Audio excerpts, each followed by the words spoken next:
فرمائیے غیر مسلم جب دل کی گہرائیوں سے قرآن سنتے ہیں، دل کی مخالفت کی نیت سے نہیں، ضد اور ہٹ دھرمی کی نیت سے نہیں، بلکہ نیوٹرل ہو کے کہ ہمیں سیدھا راستہ مل جائے، فرمایا جب یہ اس نیت سے قرآن کی آیات سنتے ہیں، ترا اعینہم تفیض من الدم، تم دیکھو گے کہ ان کی آنکھیں آنسوؤں سے بہتی چلی جا رہی ہیں، بہتی چلی جا رہی ہیں،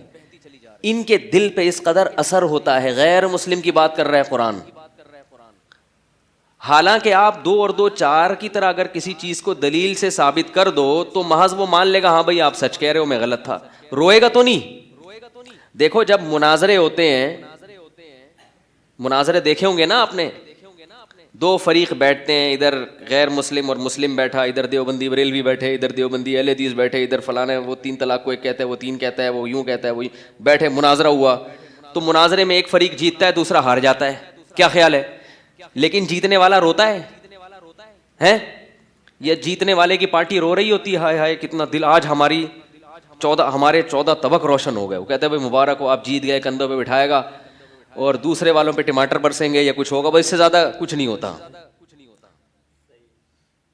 مناظرے میں جب آپ جیتتے ہیں تو کوئی روحانی کیفیات نہیں ہوتی، بلکہ روحانیت کا بیڑا غرق ہو جاتا ہے، روحانیت کا کیا ہو جاتا ہے؟ بیڑا غرق ہو جاتا ہے، اور دل کالا ہو جاتا ہے، اکثر دل کالا ہو جاتا ہے، نفرتیں، لڑائیاں، جھگڑے، یہ چیزیں پیدا ہوتی ہیں۔ لیکن قرآن کا جو مناظرہ ہے، قرآن بھی ڈیبیٹ کرتا ہے غیر مسلموں سے، تو قرآن کہتا ہے کہ قرآن جب غیر مسلموں سے ڈیبیٹ کرتا ہے، بحث کرتا ہے، ان کے نظریات پہ زد پڑتی ہے، اور وہ جب قرآن سنتے ہیں تو قرآن کا انداز بیان ایسا میٹھا اور ایسا چاشنی ہے اس میں، اور ایسے ثابت کرتا ہے حق کو کہ ان میں جو لوگ واقعی حق کی نیت اور حق کے تلاش کی نیت سے قرآن سنتے ہیں تو اللہ کہتے ہیں تم ان کی آنکھوں کو دیکھو گے، ترا اعینہم تفیض من الدم، فرمایا ان کی آنکھیں آنسوؤں میں بہتی چلی جا رہی۔ یہ بھی انداز دیکھو، قرآن یہ بھی تو کہہ سکتا تھا کہ ان کی آنکھوں سے آنسو بہنا شروع ہو جاتے ہیں، یعنی اس بات کو بھی قرآن نے ایسے انداز سے بیان کیا کہ اس واقعے سے بھی انسان کی آنکھوں سے آنسو نکل جائیں۔ فرمایا تم دیکھو گے ان کی آنکھوں کو، تم دیکھو گے کہ ان کی آنکھوں کو، کہ کیا ہو رہا ہے ان کی آنکھوں کو، تفیض، وہ آنکھیں بہنا شروع ہو گئی ہیں، من الدم، آنسوؤں سے، حالانکہ آنکھیں نہیں بہتی، بہتے کیا ہیں؟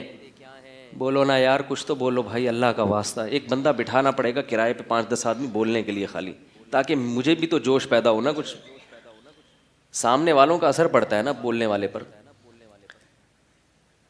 تو تفیض من الدم، ان کی ہونا کیا چاہیے؟ ان کی آنکھوں سے آنسو بہتے ہیں،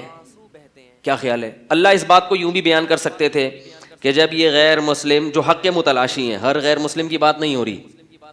جب یہ ہندو، سکھ، عیسائی، خاص طور پر یہ آیت عیسائیوں کے بارے میں، نصارہ کے بارے میں، کیونکہ عیسائی مذہب اسلام سے سب سے زیادہ، بولو نا بھائی، قریب، اسلام کے سب سے قریب ترین مذہب عیسائیت ہے۔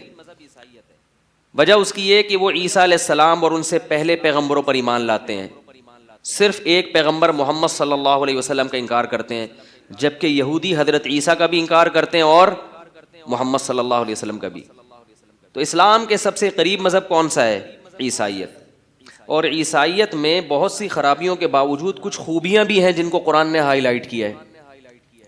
وہ خوبی کیا ہے؟ لَتَجِدَنَّ أَشَدَّ النَّاسِ عَدَاوَةً لِلَّذِينَ آمَنُوا الْيَهُودَ وَالَّذِينَ أَشْرَكُوا وَلَتَجِدَنَّ أَقْرَبَهُمْ مَوَدَّةً لِلَّذِينَ آمَنُوا الَّذِينَ قَالُوا إِنَّا نَصَارَىٰ، فرمایا تم پاؤ گے اسلام کا سب سے بڑا دشمن یہودیوں کو، اور پھر دوسرے درجے میں مشرکین کو، یعنی جو اصطلاح میں جن کو مشرک کہا جاتا ہے، اور فرمایا تم سب سے زیادہ اسلام سے اور ایمان والوں سے محبت کرنے والا پاؤ گے نصارہ کو، عیسائیوں کو۔ ذالک بأن منہم قسیسین ورہبانا وانہم لا یستکبرون، وجہ کیا ہے کہ ان کے مذہب میں رہبانیت ہے، دنیا سے بے رغبتی۔ عیسائیت میں اس پہ بہت زور دیا جاتا ہے کہ دنیا چھوڑ چھاڑ کے کیا کرو؟ اللہ اللہ کرو، اگرچہ اسلام نے اس کو پسند نہیں کیا، لیکن عیسائیت میں یہ چیز ہے۔ تو اس کے کچھ نیگیٹو اثرات بھی ہوتے ہیں کہ جب آپ دنیا چھوڑ دو گے تو معاشرے میں سروائیو نہیں کر سکو گے, آپ کی نسل نہیں بڑھے گی, اور بہت سارے نقصانات ہیں. جس دنیا میں کی لگام اللہ آپ کے ہاتھ میں دینا چاہتا ہے آپ اسی کو چھوڑ دو گے. لیکن اس کا ایک فائدہ یہ ہے کہ اس سے دنیا کی محبت کیا ہو جاتی ہے, کم. اور اسلام لانے میں سب سے بڑی رکاوٹ کیا ہے, دنیا. سب سے بڑی رکاوٹ کیا ہے, دنیا.